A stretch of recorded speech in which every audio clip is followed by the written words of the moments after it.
Well, thank you very much. I've received a lot of calls and a lot of inquiries from Kenyans as to why I did not sign the Nadco report, and also as to why I did not receive the sitting allowances for the process where I was a member.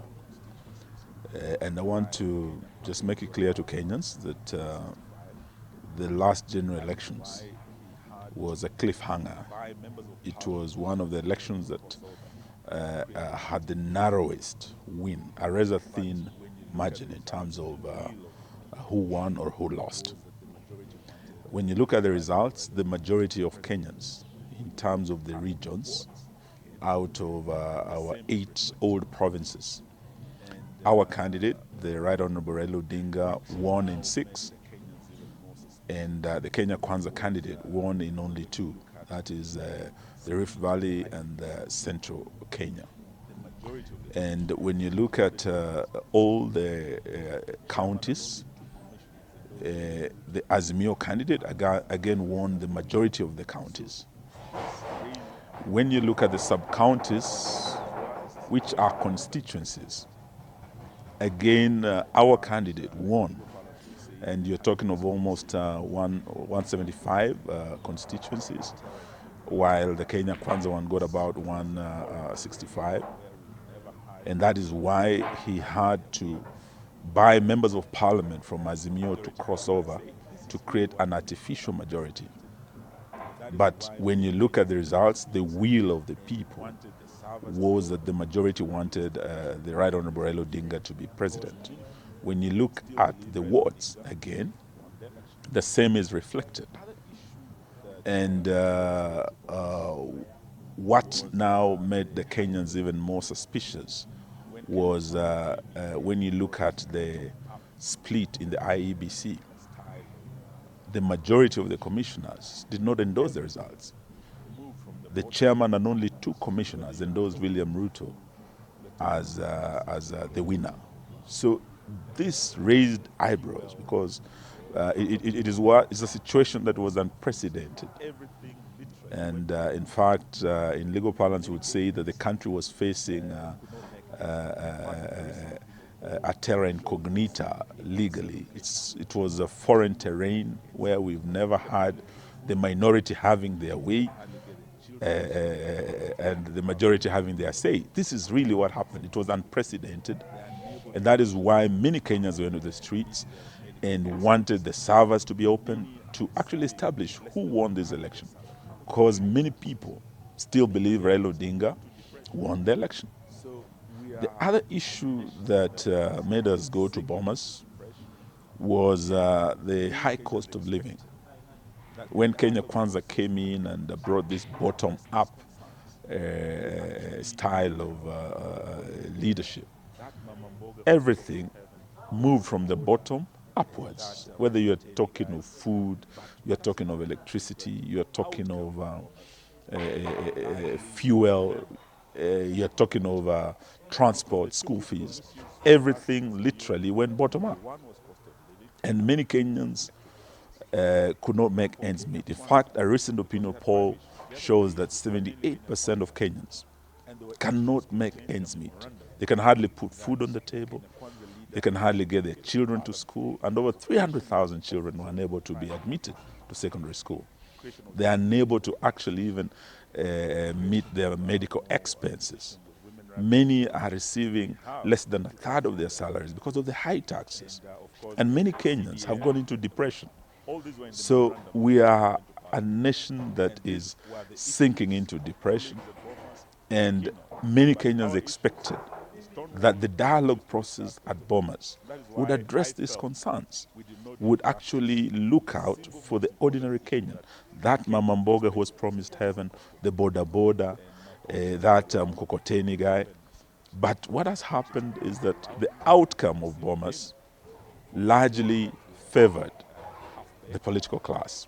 Because the 2 critical issues for us as Azimio, number 1 was cost of living, number 2 was electoral justice.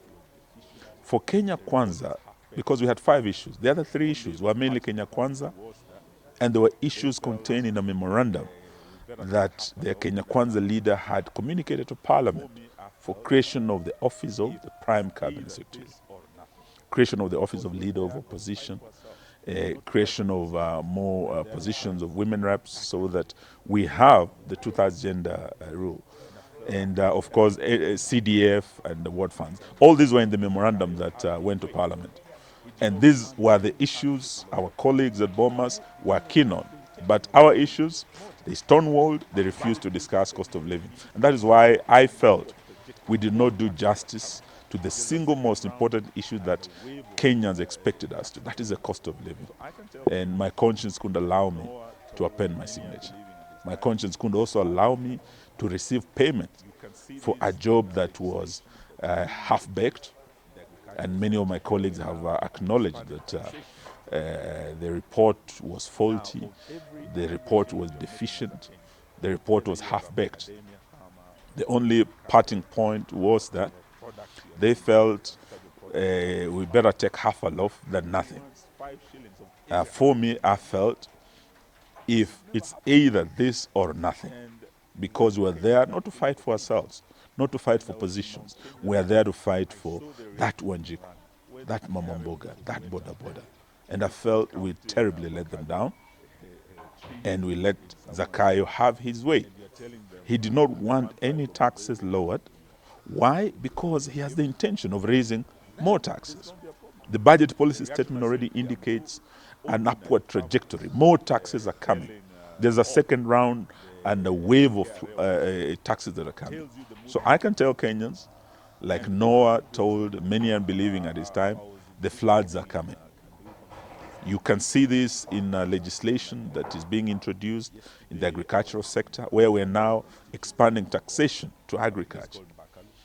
Now, of every 100 shillings you're making as a Kenyan, whether you are a macadamia farmer or an avocado or whatever product you are going to, agricultural product you have on your farm, Zakayo wants 5 shillings of every 100 shillings you're making. This has never happened before. And when Kenyans start feeling the pinch, and I was in Mount Kenya region, I saw the reaction in Murang'a when the KRA officials went out.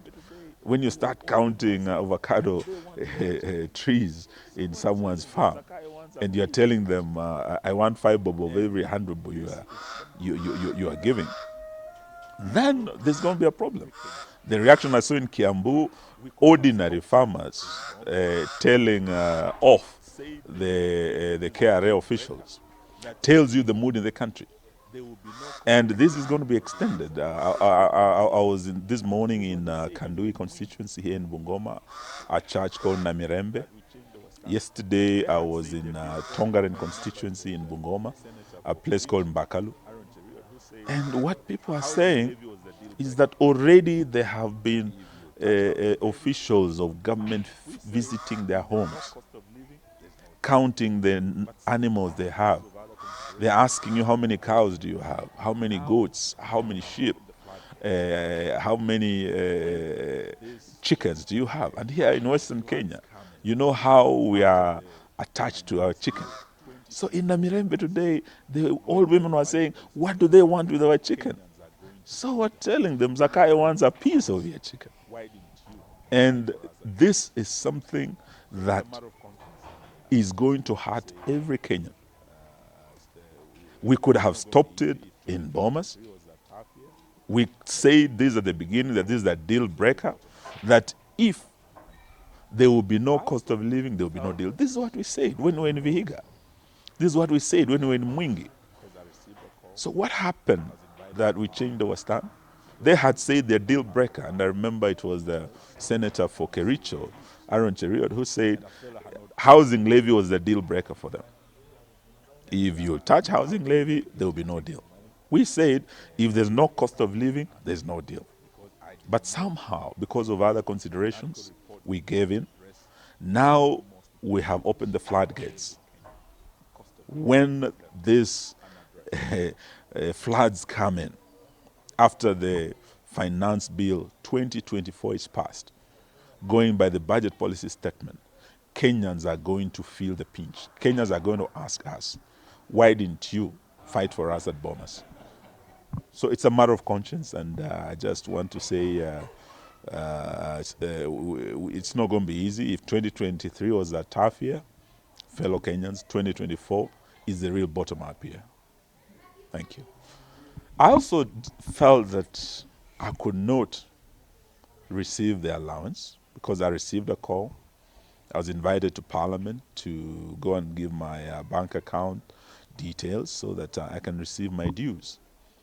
And I felt I had not earned those dues.